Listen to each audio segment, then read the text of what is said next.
Le livre du ciel, tome 14, 18 mars 1922. La culpabilité enchaîne l'homme et l'empêche de faire le bien. J'accompagnais Jésus dans les douleurs de sa passion. Il s'est manifesté à moi et m'a dit « Ma fille, le péché enchaîne l'âme et l'empêche de faire le bien. » L'esprit sent alors les chaînes de la culpabilité et est gêné dans sa compréhension du bien. La volonté se sent entravée et paralysée. Au lieu de désirer le bien, elle désire le mal. Le désir de voler vers Dieu a les ailes coupées. Oh, comme je sens de la compassion quand je vois les hommes enchaînés par leurs fautes. Voilà pourquoi la première souffrance que j'ai voulu éprouver fut celle d'être enchaînée. Je l'ai voulu pour libérer les hommes de leurs chaînes. Les chaînes qui m'entravaient devinrent des liens d'amour dès qu'elles m'eurent touché. Quand mes chaînes ont touché l'humanité, elles ont brûlé et détruit les chaînes qui la ligotaient et elles ont lié les hommes à moi dans l'amour.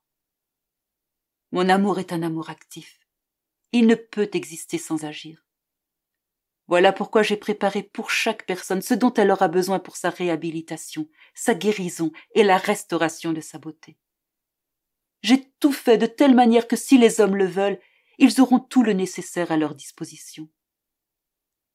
Mes chaînes sont prêtes à brûler les leurs, les morceaux de ma chair à couvrir leurs blessures et à les embellir, mon sang à leur donner la vie. Tout est prêt. J'ai réservé pour chacun ce dont il aura besoin personnellement. Comme mon amour veut agir et se donner, je me sens poussée par un désir intense, une force irrésistible qui m'empêche d'être au repos. Mais sais-tu ce que je fais quand je vois que presque personne n'accueille ce que j'offre? Je concentre mes chaînes, les morceaux de ma chair et mon sang sur ceux qui me désirent et m'aiment, et je les remplis de beauté. Ensuite, je les attache à moi avec mes chaînes d'amour pour multiplier leur vie de grâce au centuple. Alors seulement mon amour trouve son accomplissement, sa satisfaction et son repos. Comme il disait ces choses, j'ai vu ses chaînes, les morceaux de sa chair et son sang se répandre sur moi. Il était dans une grande joie d'appliquer ainsi tous ses mérites sur moi, et il m'enchaîna à lui totalement.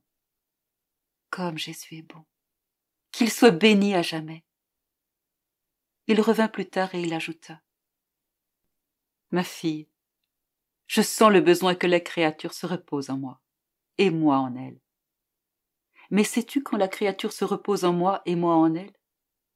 Quand son intelligence pense à moi et me comprend. Elle se repose dans l'intelligence de son Créateur, et l'intelligence du Créateur se repose dans l'esprit créé.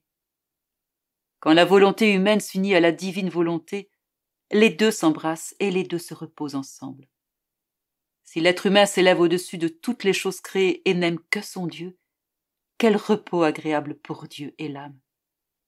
Celui qui donne le repos reçoit le repos. Je mets l'âme au lit dans mes bras et la garde dans le sommeil le plus doux.